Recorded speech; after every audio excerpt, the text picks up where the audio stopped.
Hello, in front of me I've got Samsung Galaxy A04s. In this video I'll show you how to connect pendrive. In the beginning, make sure that your pendrive has a USB-C stick and then simply plug it to charging port in your smartphone.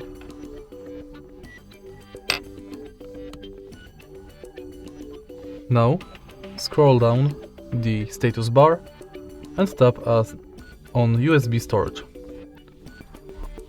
As you can see, we are redirected to USB storage, internal storage, and now we can browse every folder our pendrive has. You can also enter it by going to Files app.